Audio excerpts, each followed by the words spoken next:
Hi, I'm Nicola. And I'm Jay Percy. And welcome to the Afro Animist podcast. We are two animists and spiritual practitioners exploring the secular through the spiritual, discussing life experiences through a sacred lens. Each week we share our experiences and dive deep into everything in life, from philosophy, metaphysics, obeah, occultism, shamanism, culture, healing, nature, animism, the arts, pop culture, conspiracies, psychedelics and witchcraft. Nothing is off the table in these discussions, which aim to get to the heart of what it means to be spiritual and Afro-diasporic in an increasingly sterile and authoritarian world. We keep it real whilst exploring the biggest mysteries of our multiverse. Join us holding this space to laugh, cry, debate, build community and tear down oppressive structures. Welcome, welcome, welcome, beautiful, beautiful being of the multiverse to the Afro Animist podcast. You are here with me today, Jay Percy. And me, Nicola Roth, and we have yet again another wonderful, wonderful guest. I'm very excited to talk to her. So, yes, we are very, very excited to have on Elisabeth Essa Flett today. Elisabeth Flett, we'll be calling her Essa, going on out though, is an award-winning Scottish musician, theatre maker and writer.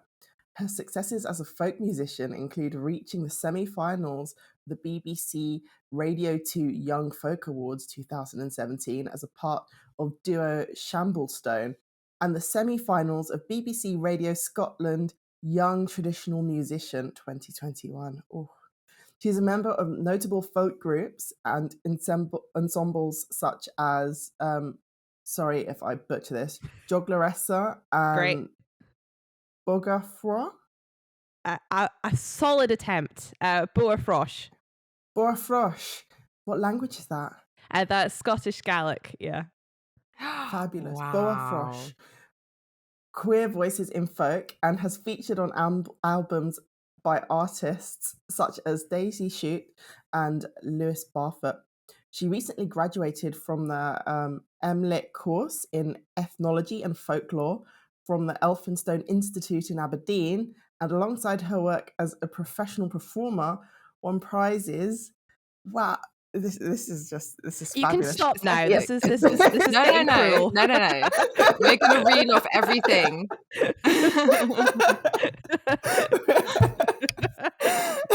So she's highly decorated, guys. Highly decorated.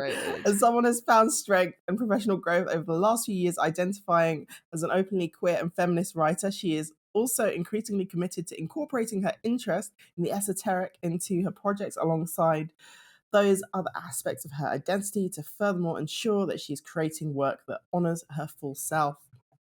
And we absolutely love that. We love to have artists of various forms here who integrate that into different sides of their self.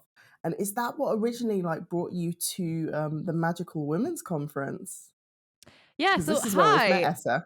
Yeah, well done. That was quite the bio. That was the one that I think I sent into that conference, and it's one thing to maybe have a little bit of imposter syndrome and be thinking about how you can make the longest bio that you can in the world, and quite another thing that someone have to try and read it out. So well done. Hi, so excited to be on the podcast. We're so excited to have you. Great to be here. Yeah, I was at the Magickal Women's Conference in a folkloric capacity as a folk musician, talking about folk music's role in the witchcraft trials in the 1600s and how it perpetuated prejudice during that time period, but how it's also being used to speak to that period of history now and start to kind of heal that period of history in really powerful ways. And it really spoke to me as someone who has a personal interest in the esoteric and comes up against it quite often. Well, not against it, but comes up into situations where it's talked about quite often in my job as well. So there was that double interest, I guess. Yeah.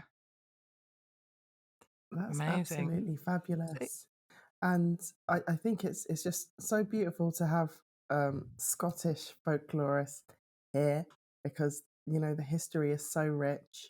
I don't feel like in the day to day we talk about the rich history of this land, of well, I'm not in Scotland, but my great grandmother, who only passed away when I was 16, when she was in her 90s, she was Scottish, and I actually didn't know that until very, very recently when I went to my grandmother's house and she was doing the sword dance. She had a picture Oh of her wow. with the sword dance with her. What?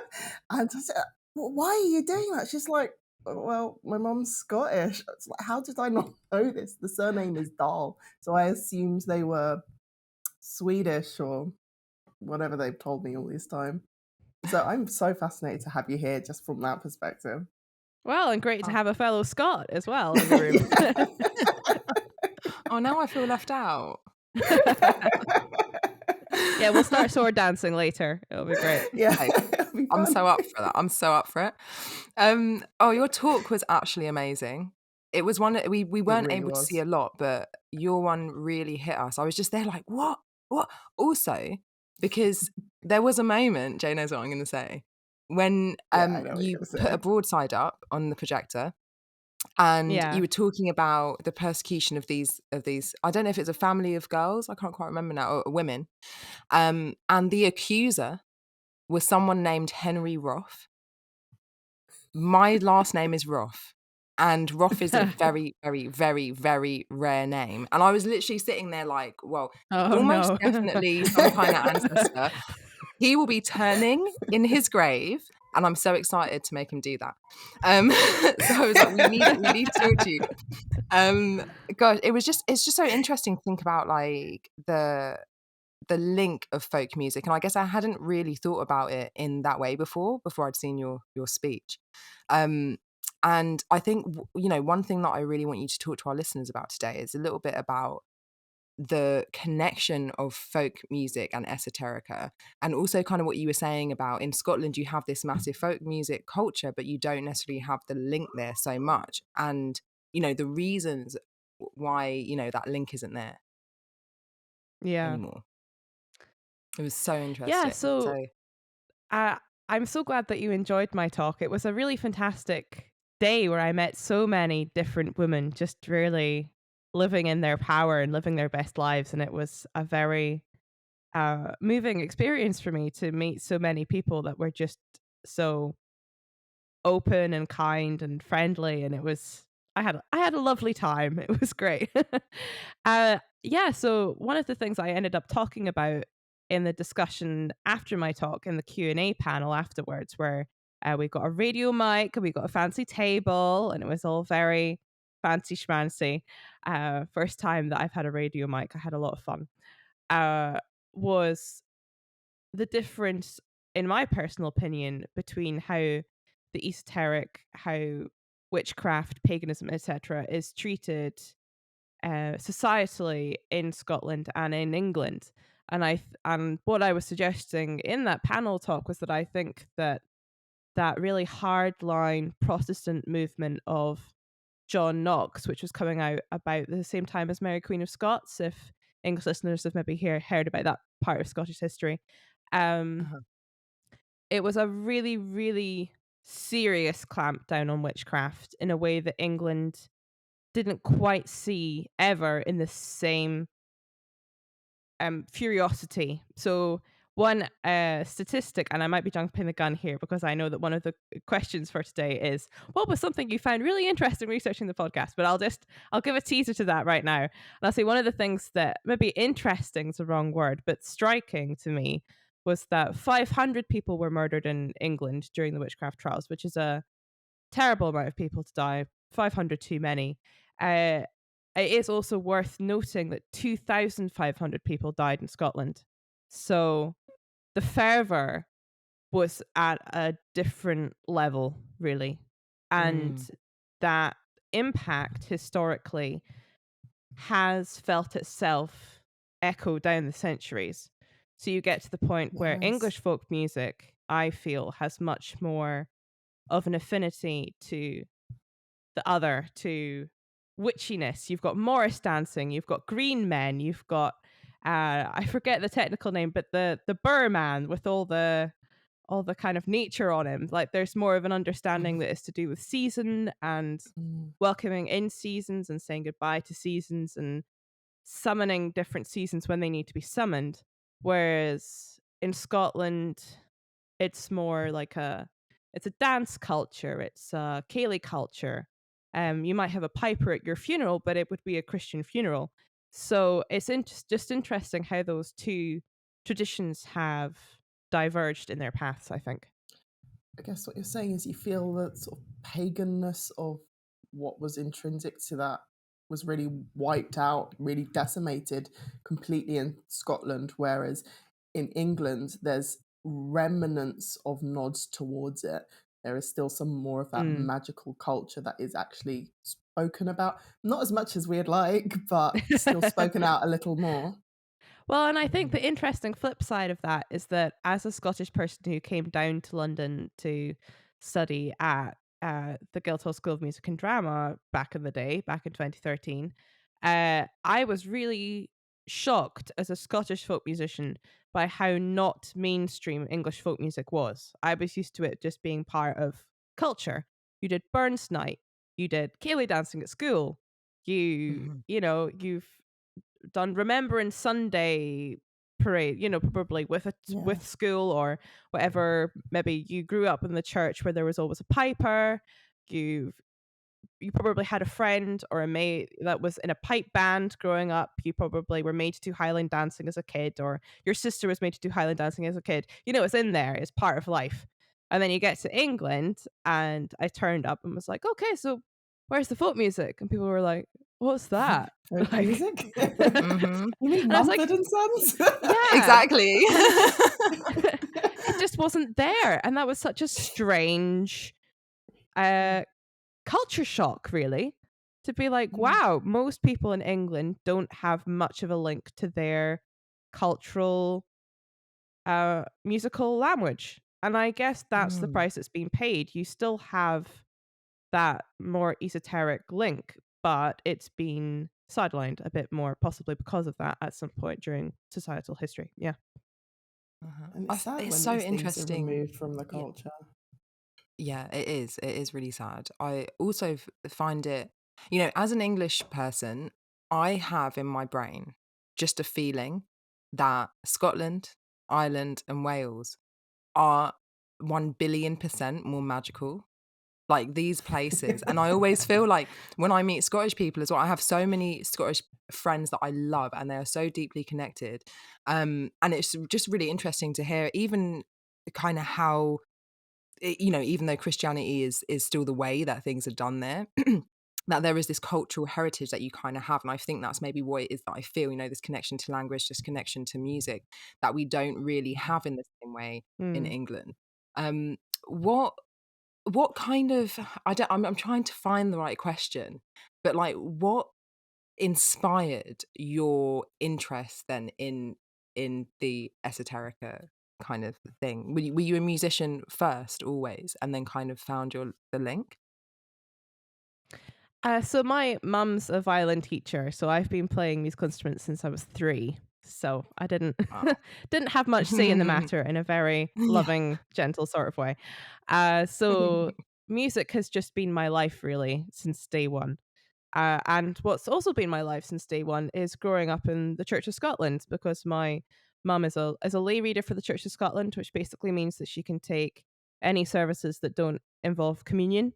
And my dad is very involved in church music. He plays the organ for the Episcopalian church down the road.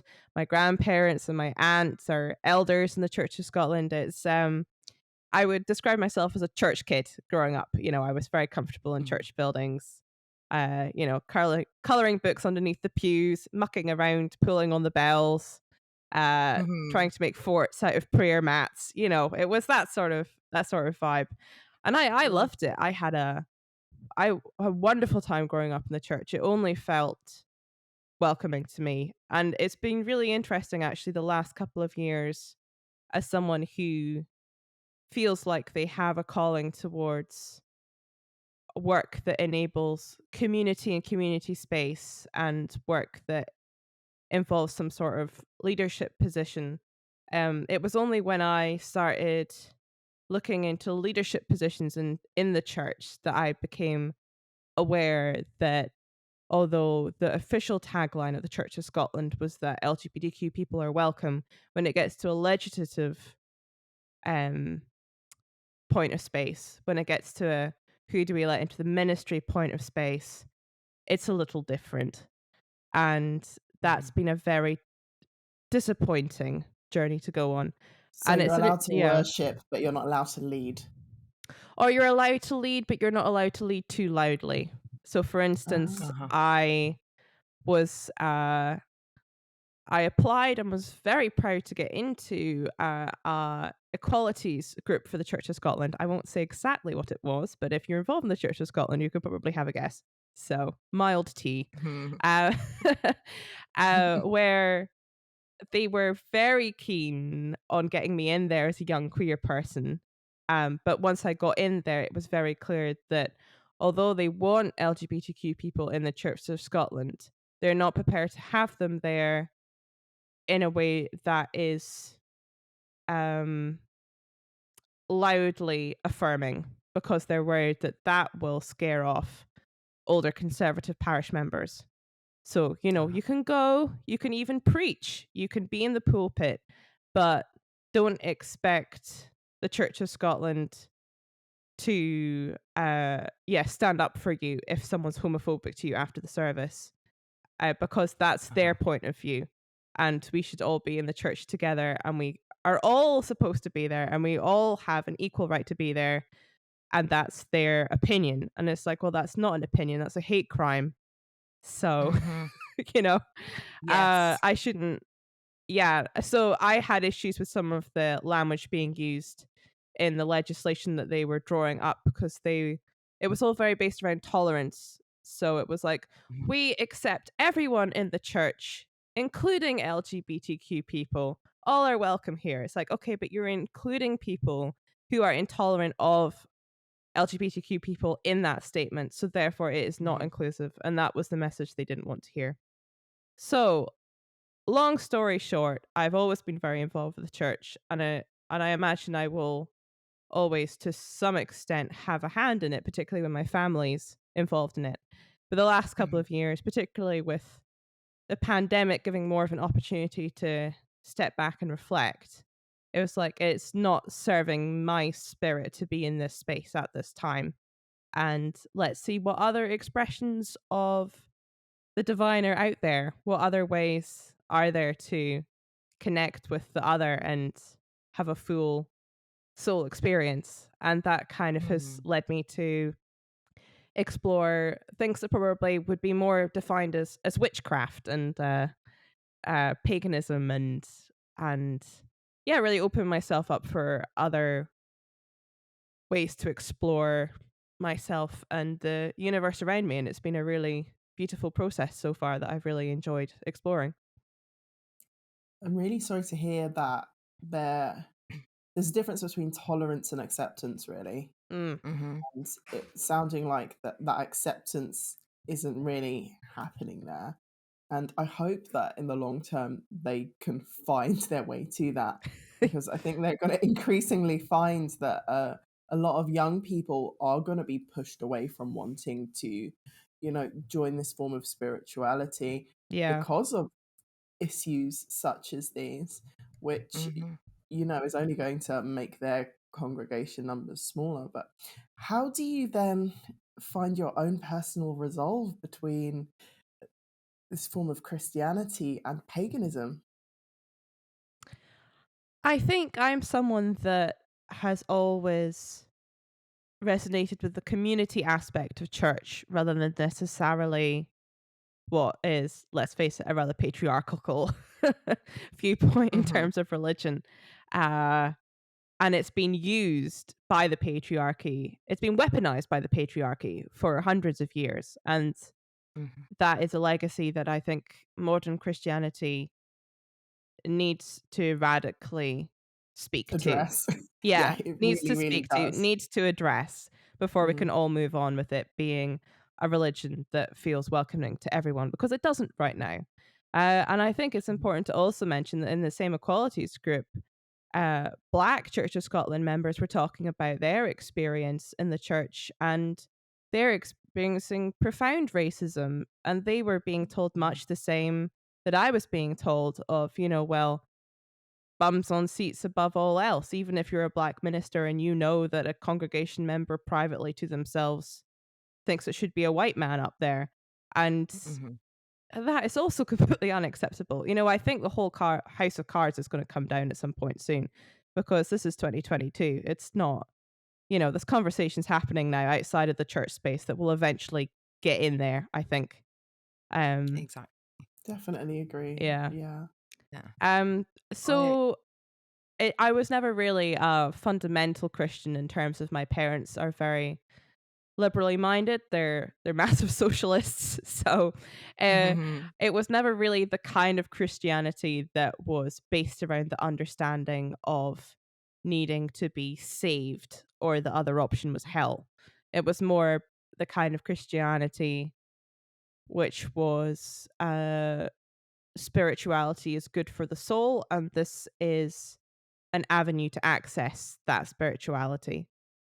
So I think it's probably been easier for me to step away from the institution than it would be for someone that had grown up with more fundamentally Christian parents, for sure.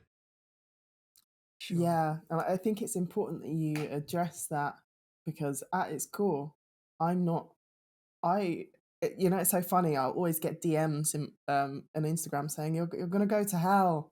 You need to find Jesus. Ironically, as Yeah. which I found Jesus, and there's nothing wrong with Jesus. Like, There he is. Yeah. anarchist, good guy who wanted the best for the community, arrested by the police, like brown guy. Like, how often do we see that story in today's Yeah, Jesus was a news? badass. Yeah. Yeah, I've seen like a meme going around that, like, Jesus was great. It can be the fandom that skews the Oh, I it's the love fandom that. that skews the That's story. great. So I'm really glad that you've spoke to that, because this idea for me of Christ consciousness, it is a thing, but I guess in my belief, I understand it as an archetype as opposed to a prophet. But that's Yeah. that's another story for another day. But thank you for speaking to that. Yeah, I think the more that you know about theology, and as essentially the daughter of a minister, I had that experience growing up, the more you understand that none of the Bible was originally intended to be taken literally. We're using our Western storytelling archetype understanding of what we think truth is, and applying it to a text that had a completely different understanding of what truth was meant to be. Particularly with the Old Testament, where Jewish society's understanding of how to relate to those texts and ours are so completely different. We've kind of got the wrong end of the stick, really, in Western Christianity. But yeah, I mean, it's quite likely that Jesus, as he is in the Bible, did not exist. There probably was a guy from Nazareth who was a prophet and preached socialist ideals. There are a lot of prophets that were brown skinned and lived in that place in the world and preached socialist ideals at that point in time. And they were all really interesting, amazing people. And they all largely were a real thorn in the backside of the patriarchal government of their day. Yeah. And I don't think necessarily he has to be exactly as he's written in the Bible for us to take inspiration, as you're saying, from that idea, from that archetype of someone that spoke truth to power, who turned over the tables outside the temple, said, "What are you doing? You've taken it all the wrong way." Yeah, cool guy. Yeah, exactly. We'd definitely be mates. We'd get him on the podcast, wouldn't we, Jay? Yeah. Oh, yeah. Totally.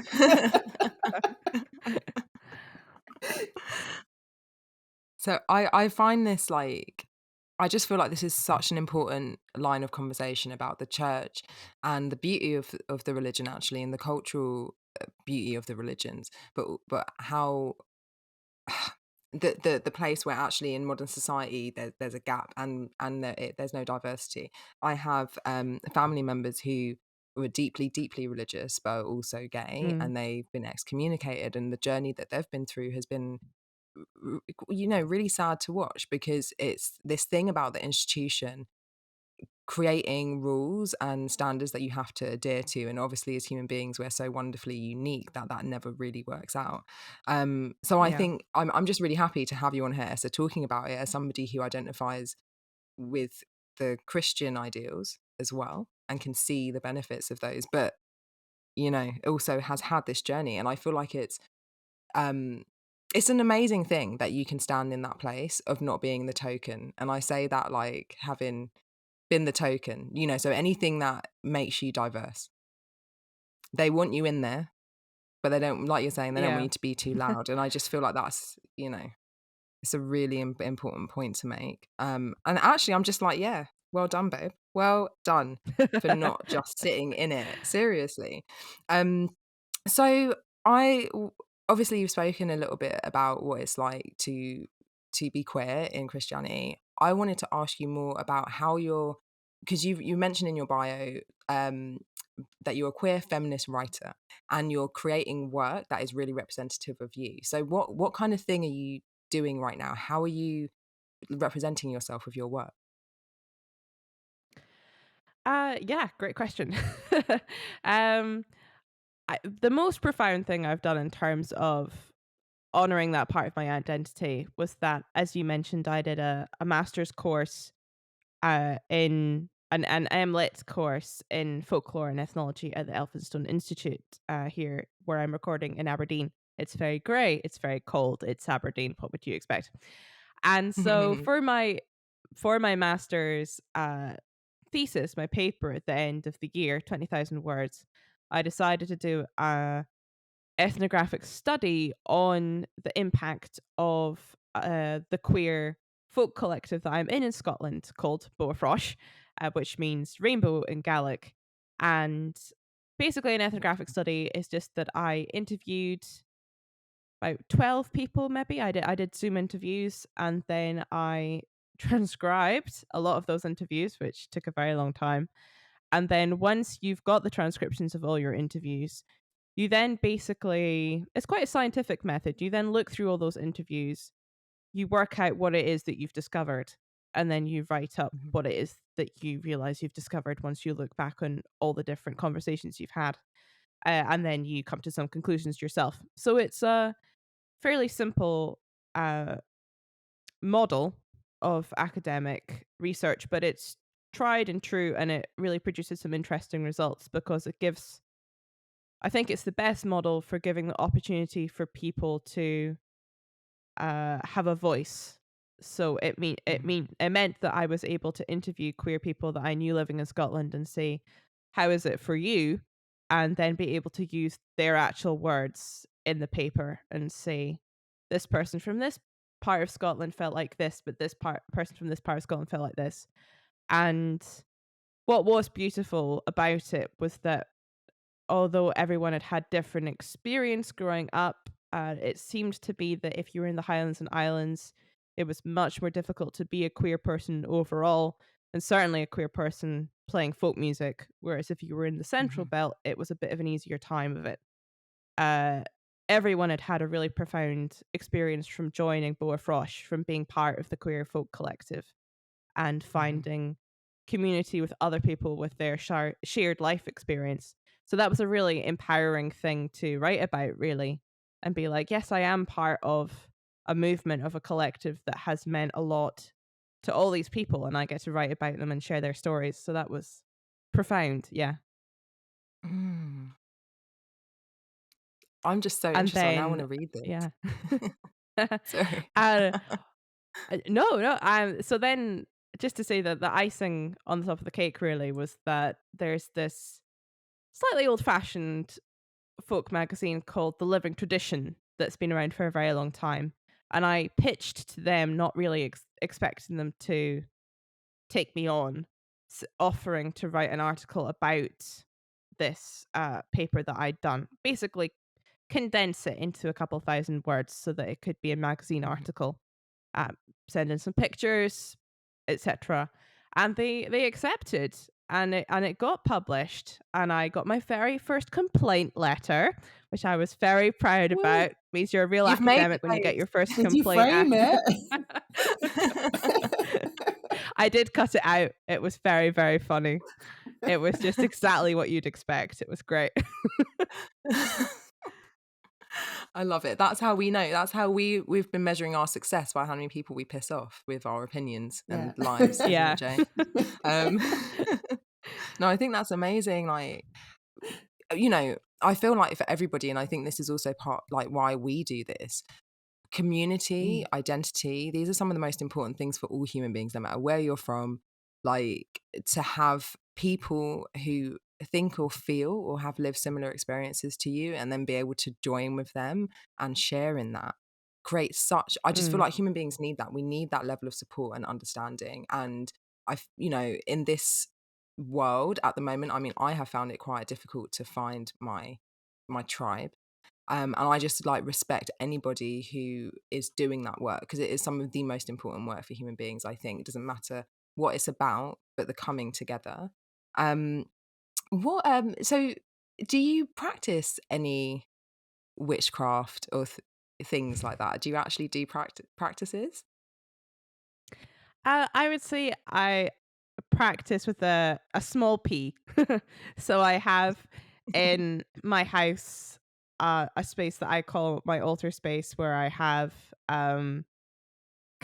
candles and a space that represents the elements. You know, you've got air, fire, water, earth, and pictures of family to link it to that idea of ancestry, of people that have gone before, and nature elements. So at the moment it's looking very conquer and leaf-y. And the ultimate altar. yeah, and when I get the chance, I love to take the time to open the circle in my own small way, and just have the chance to stand in that open space and connect with what's out there, connect with the larger space, which I find it meaningful to imagine a Mother Earth archetype that means something for me. So that's generally who I would talk to in that space, and generally feel like something's coming back on the other end of the telephone line, as it were. And that's what means a lot to me. And I've also started, as someone that tours quite a bit, and I've moved around a lot this year doing gigs, which has been lots of different things, including fun. Not just fun, but one of the things has been fun. Sometimes you end up in spaces that really don't feel good, and I'm someone that is very aware of that. Other people can be like, this is just a hotel room, and I'm like, I'm not stepping foot in here. I know the energy is off. And so it's been really a really useful thing, actually, to have some items that mean something to me, and like a little tea light and stuff that I just carry around with me, and some sage, and now I suppose bless the space, I guess, is what it basically is, of just being like, okay, I hear you. I don't want to be here either. Can we just, live and let live for tonight? Mutually just be in the space. So I'll be gone in the morning. Just, here's a shit ton of sage. Just you do you, I'll do me. And that's really just those kind of small elements of, I guess, accessing alternative spirituality, or spirituality with a small s, has been powerful for me over the last year. Yeah. I guess Scotland has quite a lot of those rich, like saning, cleansing the space with smoke. That's a Scottish practice. Am I right in saying that? I'm sure it is in some circles. Again, not in the Church of Scotland, funnily enough. Funnily enough, no. So what really inspired you to like go for these sort of like, that's quite an esoteric practice, having an altar and, you Mm. know, candle and sage to clear out a hotel room. What sort of inspired you towards these esoteric practices? Um, this is a wild story, so buckle up. Um, yeah, I can see buckling happening. The audience needs to know there's physical buckling happening. They're ready. Um, I was at a church prayer retreat, and in the midst of a meditation practice at this very Christian prayer retreat, I got the only vision that I've ever had in my life, but it was very strong, which was a tree growing up out of the ground and saying, "This is not the religion for you. You need to practice paganism." And it was like, this is the wrong place for this. Okay. And it was this It's just so bizarre. it was so bizarre. And then kind of at the end of the session they were like, "So, does anyone have any reflections on Jesus Christ?"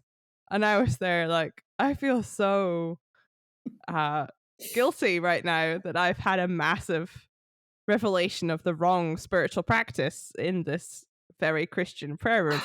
Um, but as someone that's never really had any huge religious revelations, I mean, some people when I went to quite evangelical Christian summer camps. That was the closest I think I got to a more fundamental strain of religion. That I went to evangelical summer camps, and they were very keen on us as 13-year-old little nerds having some sort of grand revelation from God already.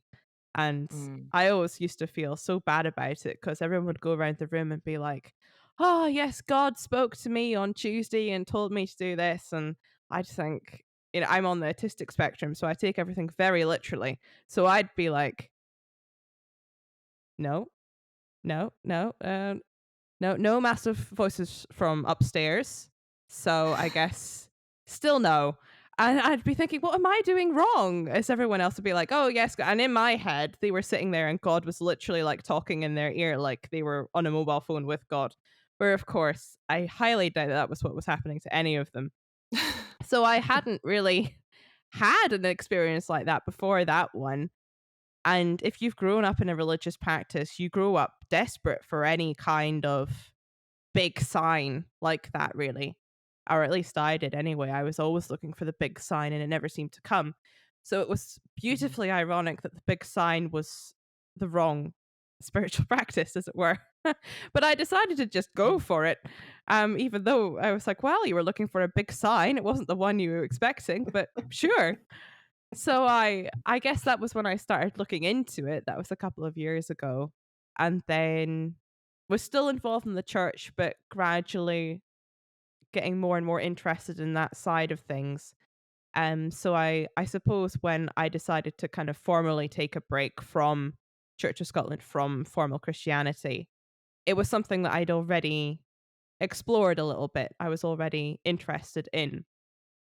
And then I just need to do a massive shout out to two wonderful women who are very adept in the esoteric, Claire Askew and Alice Tarbuck, because they run really wonderful online courses all about witchcraft. And they did a beginner's witchcraft course that right when I needed a beginner's witchcraft course.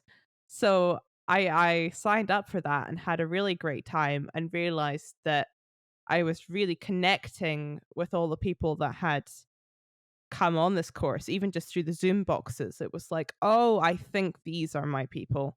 I think I was looking in the Mm. wrong place.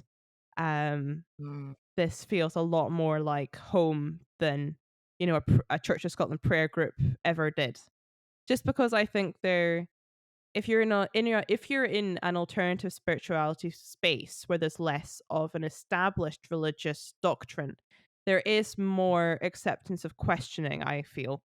Yeah. And I'm someone that loves to overthink and question everything.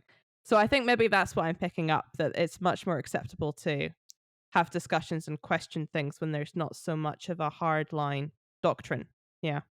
Mm. I Mm. do I guess feel when that in the you're sort of witch spaces. I think because to some extent that there is no codified document that is this is our Bible, this is how we live.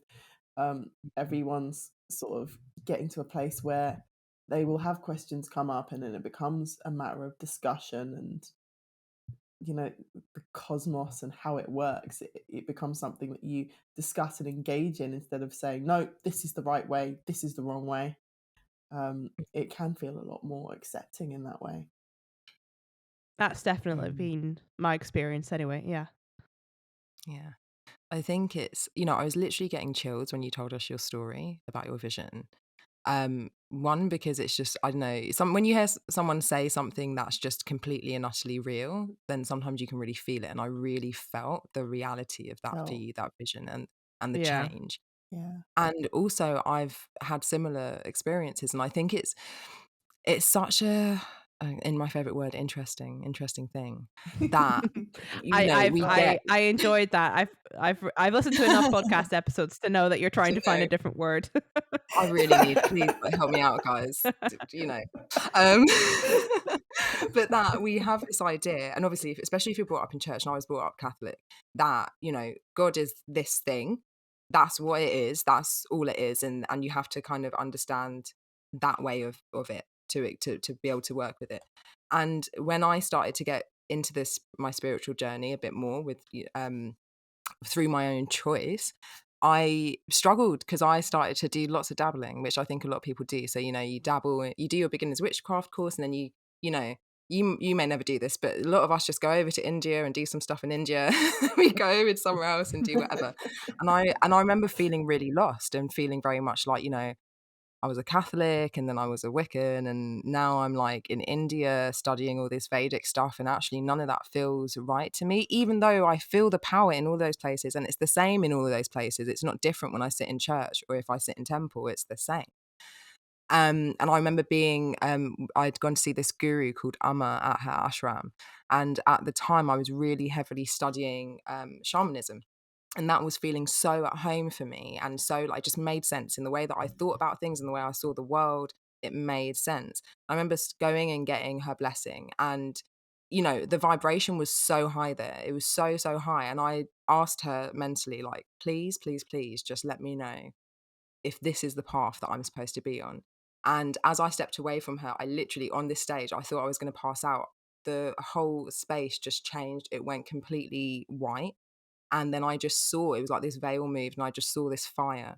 And in shamanism, we pray with, we call it great fire, the fire for great spirit, basically. So we always have a fire. And it just kind of like made me feel like I was able to move off and do what I wanted to do in the way I wanted to do it. I'd had that kind of like confirmation from my higher self, God, whatever you want to look at. And it actually was so massively life-changing. So yeah, thank you for that story, guys. And like, also, listeners, please realize that you don't have to do things the way that people say you have to do them. God, your higher self, spirit will talk to you and will open up the door for you if you listen. Like, believe me, trust yourself before all others. That's my opinion anyway. So I feel like I've gone another long tangent. Jay, do you want to bring us back? I come here for the Nikki tangents. This is what we should just call it, the Nikki Tangent podcast. Nikki Tangent Show, yeah. So I will kind of want to get back into your music, because I'm so very fascinated by that, and I kind of want to know how that your music and your newfound configuration of your spirituality like blend together to make you. Yeah. It's TBC. It felt really great to be able to do something like the Magical Women's Conference, where it's a space where I was able to bring my more esoterically minded personal identity, my work as an academic and my work as a folk musician together into one thing. And that was the first time that I'd had a go at bringing those three strands of my being together, and I was really pleased at how good it felt. It felt really nice to be standing up there holding multiple aspects of my identity in one place in a way that didn't feel uncomfortable. It just felt really natural.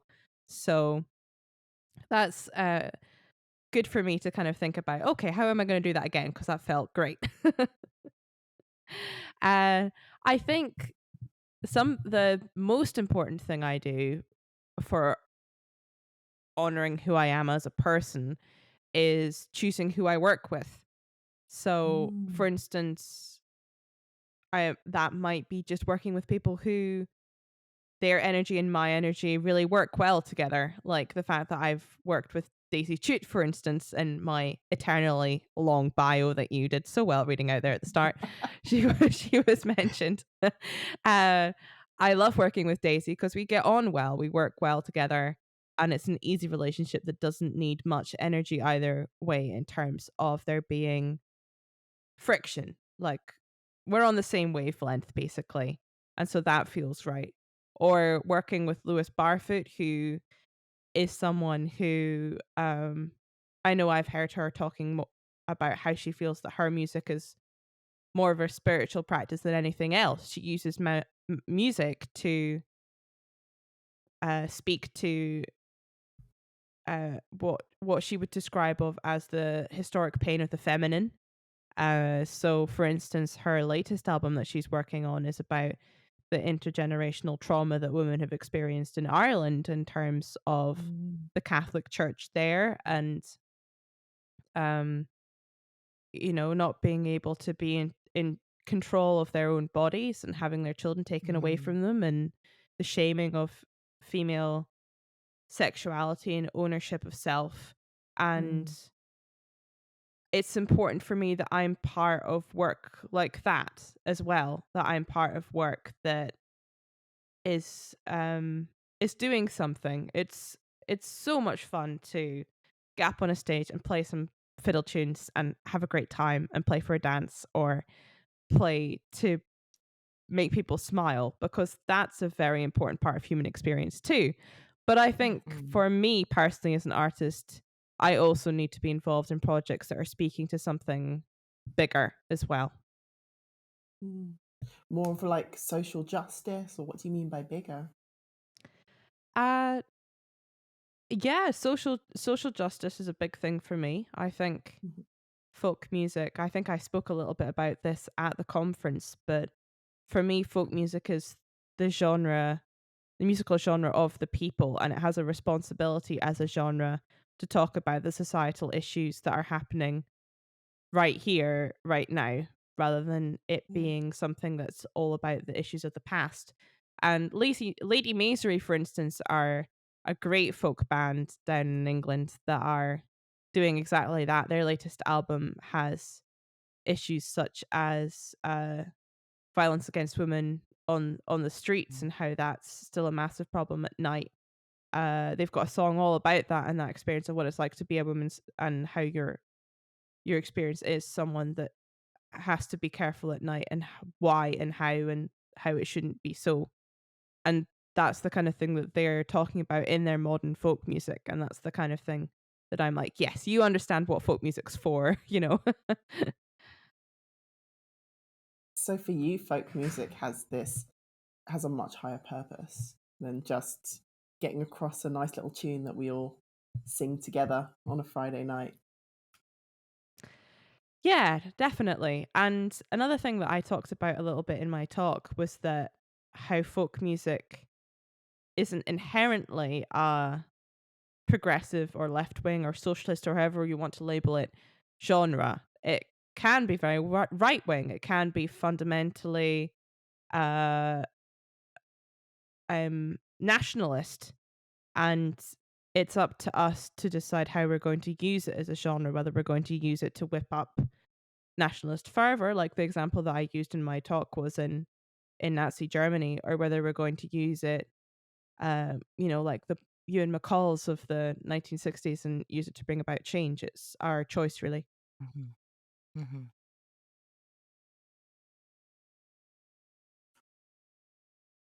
Sorry, There we just are. Mic drop.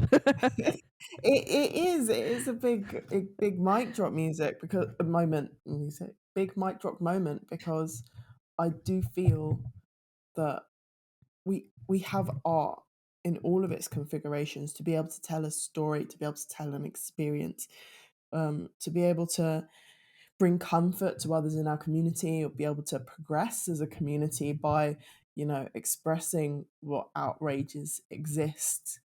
And, if you're not doing that as an artist, then I feel like a huge opportunity has been missed there, like a massive, massive opportunity has been missed there. Um, I often like to I do love my music, so I will look back at things like early punk or really early rap, where these were tools that were used to be able to express the times of the respective people. And it just feels like so much of that has come so far away from it. It's now just this like it's purely frivolous, it's purely there to get drunk to, and that for me isn't why we put art out into the world. Yeah. Stormzy, to be fair, does Stormzy's pretty cool. I do like a bit of Stormzy. Yeah, we do like Who Stormzy. doesn't? Yeah, actually, let me just find. I made notes, guys. I made notes. Oh, that's fabulous. You're so prepped. I love it.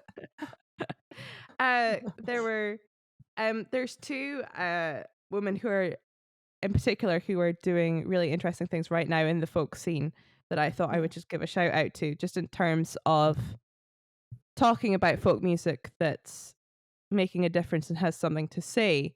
In particular, I think one of the folk artists that is really honouring that to its fullness right now is Angeline Morrison, who you might have heard of down in England. Maybe ringing a bell. So her new album that just came out is called The Sorrow Songs, Folk Songs of the Black British Experience. And she's got a Jamaican mother and a Scottish father and grew up in England. And I wrote down this quote actually because I think it's just such a good summary of what I've heard from my friends with dual heritage that are in the folk scene or in the music scene even, which is, I can count on one hand the times I've been in a folk club with other people of color. And I think that just kind of is the main problem with the folk scene at the moment, summarized in one sentence, really. But her album, which is just come out, there's a really interesting interview with her that The Guardian did last month. So that's October 2022 of now, where this whole album is songs that she wrote about Black British experience, and what she's trying to do is get them into the folk club repertoire so that there's the folk history experience which is sung about in these English folk music spaces is not just the white English experience.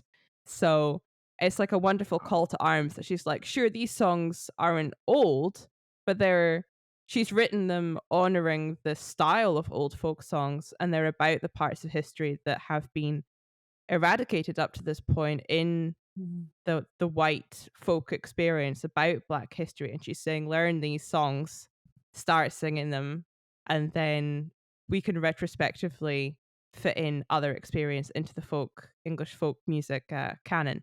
So yeah, big fan. Wow. She's very cool. I'm definitely going to need to listen to some of her stuff. To make this space more of the different types of stories that we're seeing in the UK now in 2022 and 21st century, because it is different from hundreds of years ago. And the more of us get crammed into this tiny island, the more of us are going to have these interesting stories that can be using the style, the songs of this land to contain that history. I think that's beautiful. Yeah, really beautiful. And up in Scotland at the moment, the Bit Collective, which is a group championing equality for non-male identifying folk artists in Scotland. So that's kind of the work that we're trying to push forward a bit, really. Joni Bones is a Persian and Ashkenazi Jewish singer who's moved up to Scotland and English, but is now based in Scotland. And she wrote a really important, I think, blog for the Bit Collective called 20 Years On, Experiences of Ethnic Diversity in the Trad Scene. And she starts her blog with a really unacceptable statistic, which is that 100% of the intake for the BMA's traditional music course at the Royal Scottish Conservatoire for the past 6 years have been Caucasian students. And that is not what Scotland looks like in the 21st century. So what's going wrong there? That's, that's not modern Scotland. Why are modern Scots not feeling welcome to play their own folk culture? So she's trying to start that conversation. And another of the points that she points out is that when she talks to Creative Scotland about trying to make young people of colour feel more welcome in the Scottish folk music sector, they're like, "Oh yeah, it'd be great to get music of other ethnicities in there." And she's like, "No, these are Scottish people. We're trying to get them involved in Scottish music." Scottish music. And they're like, "Yeah, the African music." And she's like, "No, they're Scottish. It's Strathspey. That's like what we're trying to get them into." So there's just that. There does seem to be that pushback still of, if you're not white, you're a different kind of Scottish, or just like behind the times really on understanding that it should be for all Scottish people. It's for everyone that lives in Scotland. That's the only remit, and everyone that doesn't live in Scotland. Music shouldn't have barriers, I don't think. But so she's doing some really interesting work at starting to push conversations happening in those spaces as well. I'm so grateful that you've brought all of this to our attention. This isn't even something that I think I would come into with probably the circle of people I'm around. So now I feel like I can take this all back and, get more of these discussions going on with people that I know. And that's what it's about, right? Spreading the folk music, getting it to come back, getting people more involved with it. It's been absolutely fabulous. Yeah, I think particularly in England with Cecil Sharp, and I moaned about Cecil Sharp at the conference, and I'll moan about him again. There's been he really deliberately narrowed the field of who felt welcome in the English folk music scene. It was very deliberate. It was very calculated. It was toxic white hegemonic patriarchy working in action in a very calculated sort of way. So, for instance, women were very welcome to dance Morris dancing before he got involved, and he decided that should be men. And we're still living with that legacy now. Oh my gosh. And that Not yeah, makes a ton of sense why I've only ever seen male Morris dances. Men, yeah. yeah. So when he was championing the dance form, he championed male only troops because they were getting the support and the attention and the EFTIS clout behind them. Of course, that's what's going to succeed. And he co-founded, or at least had a lot of help with founding EFTIS from a woman who is then, I think her name was Mary Neal, and I'm just going to double check that right now so that I'm not saying the wrong name, because it would be terrible if I gave her the wrong name. But Mary was someone that was also around at the same time in those spaces, and was then written out of history, and in a very kind of, again, deliberate way. Yes, her name was Mary Neal. Yes, and Cecil Sharp didn't like the fact that she should get any of the credit, so he rather wrote her out of history. So there's been this deliberate, as I was saying, a deliberate narrowing of who feels welcome in the English folk music sector. And it's time to open that back up. And EFTIS is doing great work in doing that. So I think it's coming. It is coming. Wonderful. So glad to hear it. So, thank you, Essa. Honestly, I feel like I've gone back to school today, like in the best possible way. In a fun way, I hope. Do you know what? Yes, in a We'll very go fun on to way, this tangent another time, but I love school. I love learning at school. That was what I liked. Okay, that's another learning. I love learning, but not at school. Not at school. Like, I love learning. I love learning new things. I love that you've come on and you've...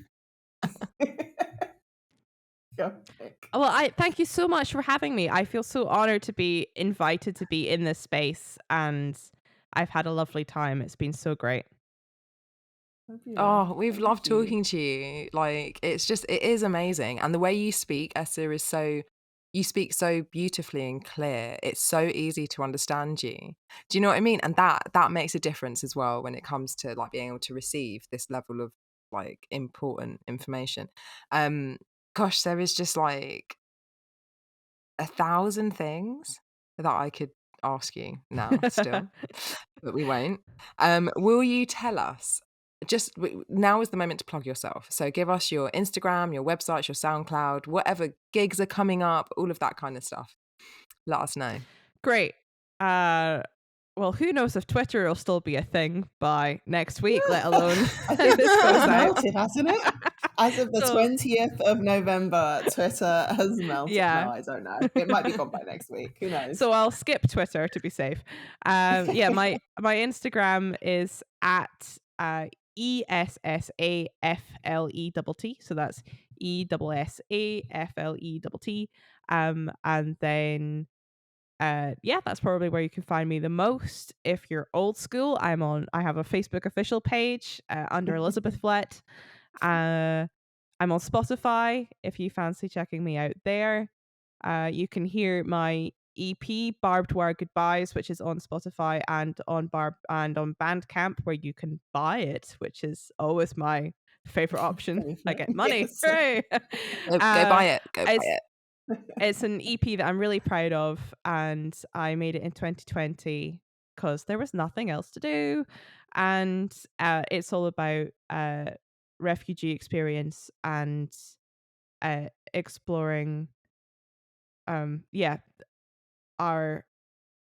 what we need to do as people living here compared to refugee experience. And there's a song in particular that I'm still really proud of called Successful War, which is about World War I and Britain's ongoing relationship with the arms trade.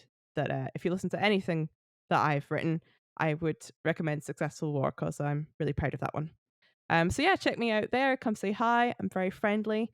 And I'm in London lots of the time. I do quite a few things in London. So if you're based there or if you're based in Scotland, I'm sure I will be somewhere near you at some point. There we are.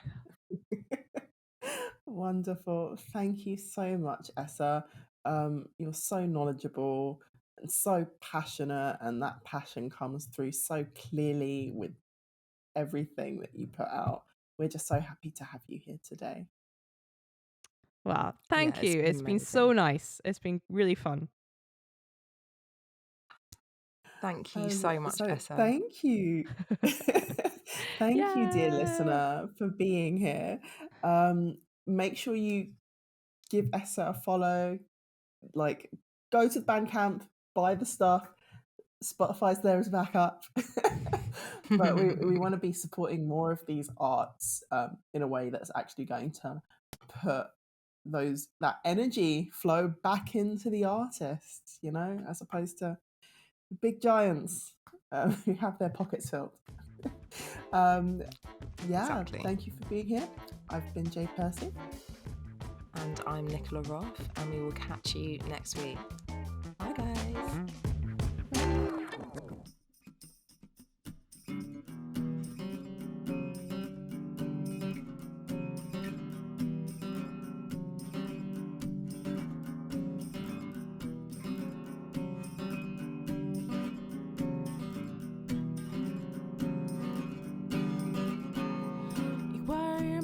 son, but you're your father's man. Stripped yourself of feeling as fast as you can. It's been this way since always began. You were your mother's son, but you're your father's man. Flowers are for girls and fights are for boys. Gender-coded clothes and gender-coded toys. Girls are for quiet, but boys are for noise. No wonder you only know how to destroy. To destroy.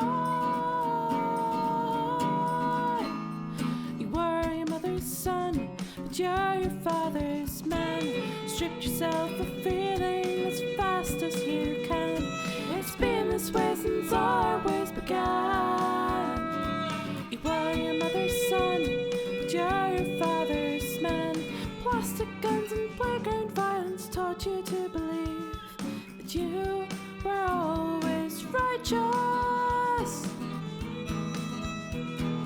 Play pretend taught you its intended lesson, that to be a real man is to live in depression.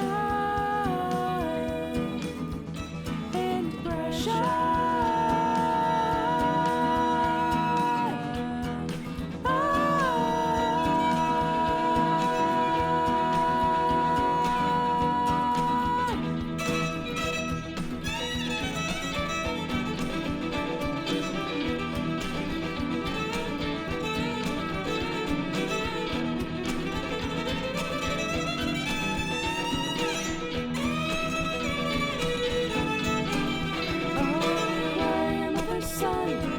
You're your father's man. Strip yourself of fear.